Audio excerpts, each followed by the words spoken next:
കേരള രാഷ്ട്രീയത്തെ മുഴുവൻ മുൾമുനയിലും ചോദ്യമുനയിലും നിർത്തിക്കൊണ്ടാണ് രാഹുൽ മാങ്കൂട്ടത്തിൽ ലൈംഗിക പീഡന പരാതിയിൽ ഒളിവിൽ കഴിയുന്നത്. പോലീസ് കേരളത്തിനകത്തും പുറത്തും വലവിരിച്ച് ഓടി നടന്നിട്ടും വരാലിന്റെ മെയ്വഴക്കത്തോടെ തെന്നി മാറുകയാണ് രാഹുൽ. അങ്ങനെയെങ്കിൽ രാഹുലിനെ സഹായിക്കുന്നത് നിസ്സാരക്കാരാകില്ല എന്നുള്ള അഭ്യൂഹങ്ങളൊക്കെ തന്നെയാണ് കഴിഞ്ഞ ദിവസങ്ങളിലൊക്കെ പുറത്തു വന്നത്. എന്നാൽ ഇപ്പോൾ ആ സഹായി ആര് എന്നുള്ള കാര്യത്തിൽ കൂടുതൽ വ്യക്തത വരുത്തിയിരിക്കുകയാണ് പോലീസ്. പെണ്ണിന്റെ ശത്രു പെണ്ണ് എന്നതുപോലെ സഹായിയും സ്ത്രീ തന്നെയാണ് എന്നതാണ് ശ്രദ്ധേയം. രാഹുൽ മാങ്കൂട്ടത്തിന് ബാംഗ്ലൂരിൽ സഹായമൊരുക്കിയവരിൽ രാഷ്ട്രീയ ബന്ധമുള്ള മലയാളി അഭിഭാഷകയാണെന്നാണ് വിവരം. നിയമോപദേശം തേടിയെത്തിയ രാഹുൽ മാങ്കൂട്ടത്തിന് അഭിഭാഷക സഹായം നൽകിയെന്നും ആഡംബര റിസോർട്ടുകളിൽ ഒളിവിൽ കഴിയാൻ കർണാടകയിലെ രാഷ്ട്രീയ ബന്ധങ്ങൾ രാഹുലിന് സഹായകരമായി എന്നുമാണ് വിവരം.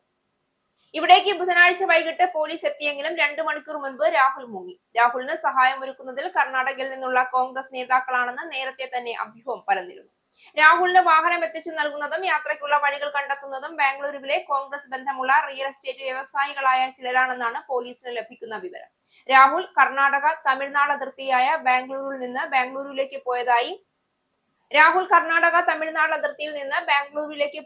അന്വേഷണ സംഘത്തിന് വിവരം ലഭിച്ചിരുന്നുവെങ്കിലും പിന്നീട് രാഹുൽ എവിടേക്ക് പോയി എന്നതിൽ അന്വേഷണ സംഘത്തിന് വ്യക്തതയില്ല.